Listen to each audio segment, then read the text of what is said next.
Hi friends, good morning. మనిషి రోజువారీ దైనందిన జీవితంలో ఎన్నో రకాల ప్రయత్నాలు చేస్తూ ఉంటాడు. కొన్నింటిలో సఫలమవుతాడు, కొన్నింటిలో సఫలం కాకపోవచ్చు.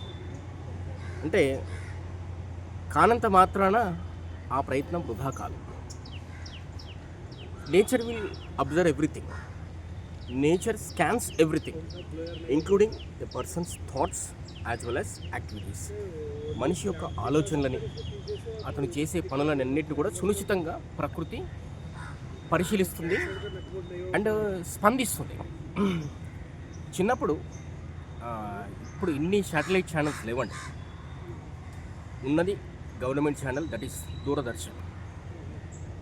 వారానికి ఒక సినిమా, తెలుగు సినిమా. అయితే ఇందులో ఒక బంపర్ ఆఫర్ ఏంటంటే 2-3 మంత్స్కి ఒకసారి నేషనల్ నెట్వర్క్, అంటే ఢిల్లీ నుంచి ఆదివారం మధ్యాహ్నం పూట ఒక తెలుగు సినిమా వచ్చేది. అంటే ప్రాంతీయ భాషా చిత్రాల్లో భాగంగా, ప్రసారంలో భాగంగా 3 మంత్స్కి ఒకసారి, 2.5 మంత్స్కి ఒకసారి ఒక తెలుగు చిత్రం కూడా వచ్చేదన్నమాట. అది ఎప్పుడు వస్తుందా అని వీక్షించేవాళ్ళు, ఎదురు చూసేవాళ్ళు. తీరా అది వచ్చే రోజు పవర్ ఉండకపోవచ్చు, ఉండొచ్చు. Nature's decision.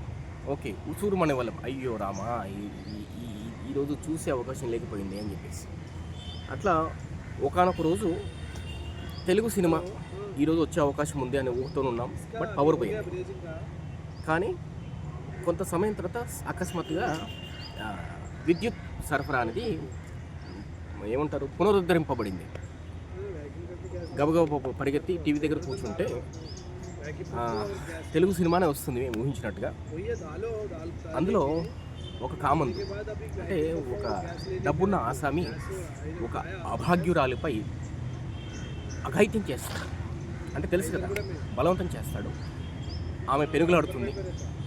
అతని శక్తి ముందు, ఆ యొక్క పశువు యొక్క శక్తి ముందర ఈ అబల ఓడిపోతుంది.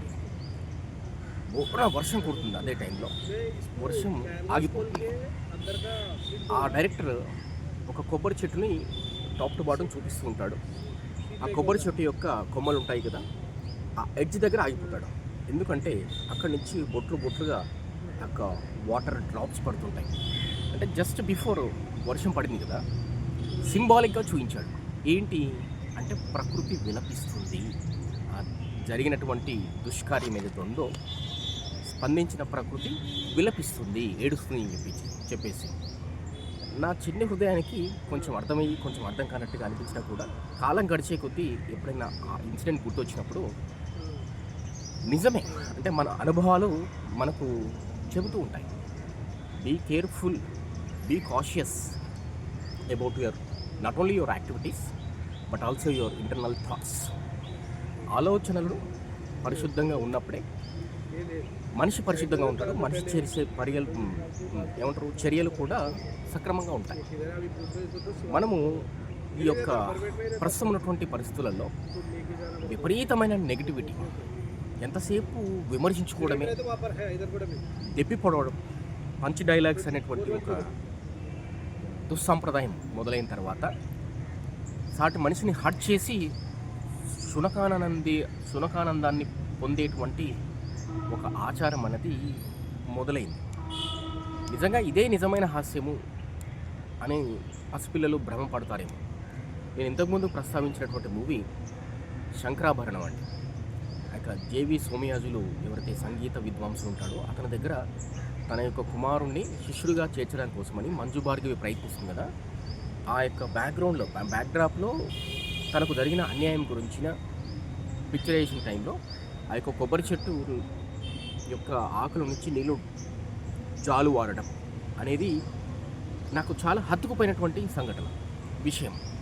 ఇందులో ఏముంది ప్రత్యేకంగా, చాలా సింపులే కదా. అంటే సింబాలిక్గా ఎక్స్ప్రెస్ చేయడానికి అందరికీ సాధ్యం కాదు. ది గ్రేట్ కళా తపస్వి విశ్వనాథ్ గారు అంత గొప్పగా చిత్రీకరించారు. అయితే ఇది ఎందుకు నేను ప్రస్తావించానంటే, నేచర్ ఈజ్ దేర్.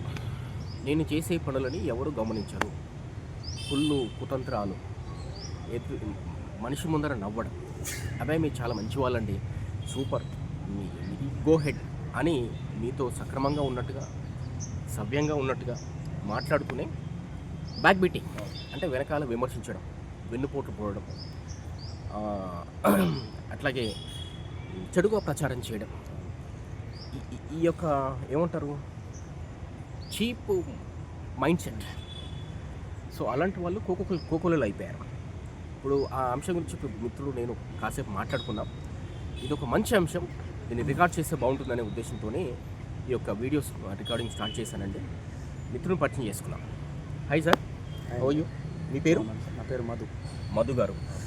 ఓకే, మీరు వీక్లీ ఎవ్రీడే వస్తారా ఇక్కడ వాకింగ్? డైలీ వస్తారు. ఎక్కడ ఉంటారు మీరు?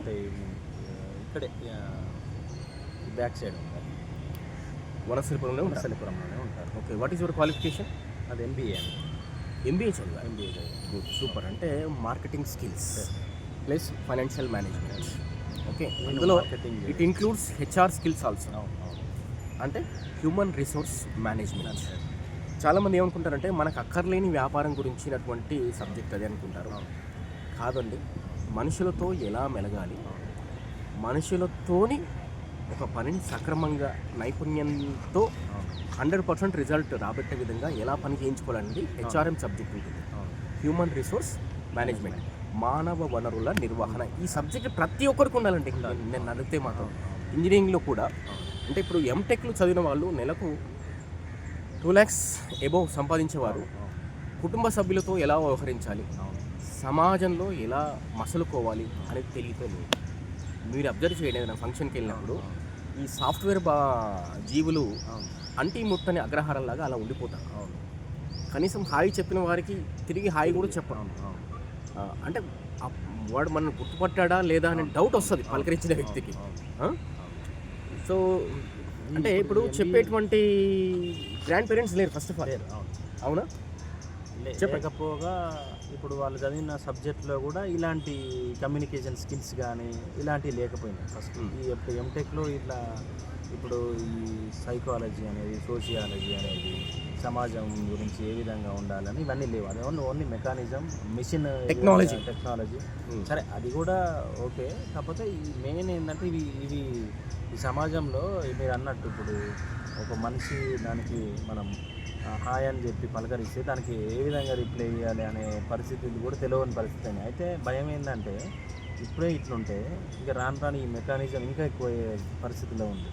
టెక్నాలజీ కానీ ఇవన్నీ ఇప్పుడు సమాచారానికి మనం ఇంకేమి ఇవ్వలేము.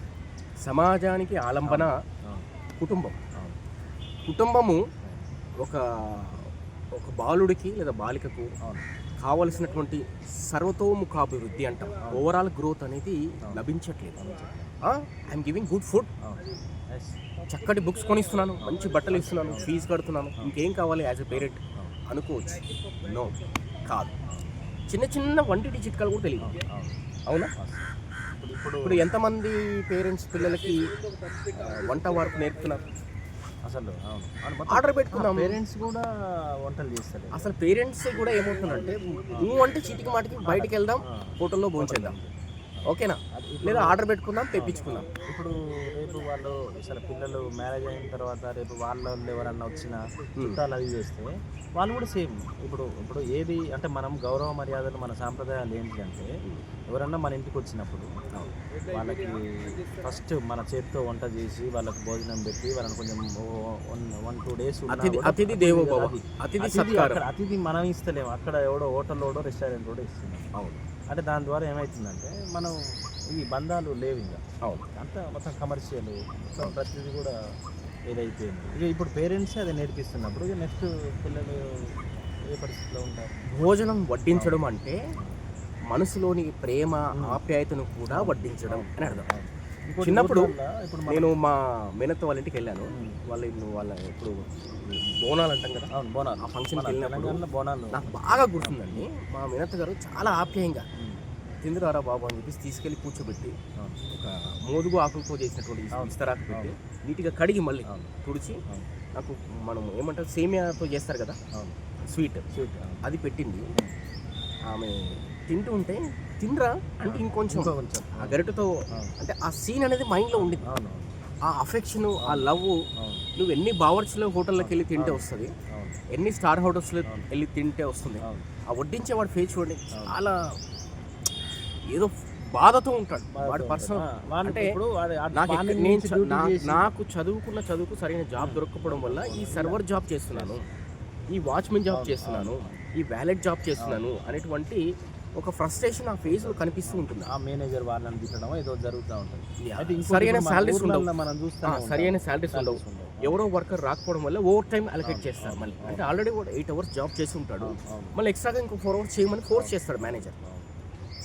సో చాలా దుఃఖమైనటువంటి దుఃఖాన్ని క్యారీ చేస్తూ సర్వ్ చేస్తాడు. సో ఆ నెగిటివిటీ యొక్క ఇంపాక్ట్ అది భోజనం చేసిన వాళ్ళకి కూడా వస్తుంది. అండ్ శుచి శుభ్రత మాట దేవుడు. ఆ కిచెన్ ఎలా ఉంటుంది, అవుటర్ సార్ నాట్ అలౌడ్ అని పెడతాడు. ఎందుకు అలౌ కాకూడదు అంటే భోజనాలు తయారు చేసే చోటికి ఇతరులు రాకూడదు అనే నిషేధం ఎందుకు ఉంది? దట్ ఈస్ పబ్లిక్ ప్లేస్ కదా. అది తెలుసు. ఇప్పుడు ఈ మధ్యలో మనం పేపర్లో టీవీలో చూస్తున్నాం కదా, ఈ రైడ్లు జరుగుతున్నప్పుడు కుళ్ళిపోయిన పదార్థాలు ఒక వారం 10 రోజుల నుంచి ఫ్రిడ్జ్లో పెట్టి అవే చేస్తున్నావు. డీప్ ఫ్రీజర్లో ఇంతకుముందు అన్నప్పుడు నాకు ఒకటి గుర్తొచ్చింది. మనం పెట్టేటప్పుడు ఇప్పుడు మీ మేనత్త గారు ఎంత సంతోషంతో పెడుతున్నారు అని అన్నారు కదా. సేమ్ టైం ఏమైందంటే ఫస్ట్ మన ఊర్లలో ఇప్పటికీ ఆ సాంప్రదాయం ఉంటుంది ఏంటంటే ఫస్ట్ ఒకసారి తిన్న తర్వాత ఫస్ట్ వడ్డించిన తర్వాత రెండోసారి పెట్టుకోవాలి, కంపల్సరీ కొంచెమైనా పెట్టుకోవాలి. అది పెట్టుకోకపోతే మళ్ళీ మీరు మా ఇంటికి రారు, కంపల్సరీ అది సాంప్రదాయం ప్రకారం పెట్టుకోండి అని మరీ పెడతా ఉంటారు. ఆల్రెడీ సరిపోయినా కూడా మరీ పెడతా ఉంటారు. అంటే అది ఏదో అది ఒక ప్రేమ దాంట్లో ఉన్నదంతా కూడా సమాజంలో నెక్స్ట్ వచ్చేది కానీ ఇప్పుడు అవన్నీ లేవు. అంటే మేము చూసినప్పుడు కూడా మోదుగాకులు ఎంత అది తీసుకుపోయి సమ్మర్ వస్తే అడవులకు పోయి పొలాల్లో చిలకలలో పోయి దాన్ని తీసుకొచ్చి వాటిని కుట్టి అది కూడా ఒక కుట్టి దాన్ని మళ్ళీ కట్టలు చేసి అమ్మేవాళ్ళు. ఇప్పుడు అన్నీ కూడా ఆర్టిఫిషియల్ పేపర్ సంబంధించిన ప్లేట్స్ వాటిలో తినడం వల్ల ఇప్పుడు సంపూర్ణ అనారోగ్యం. ఆ కెమికల్ ఇప్పుడు సపోజ్ అందులో మనం హాట్గా ఫుడ్ పెట్టుకుంటామండి, హాట్గా ఉండేటువంటి సాంబారు, ఆ యొక్క ఏమంటారు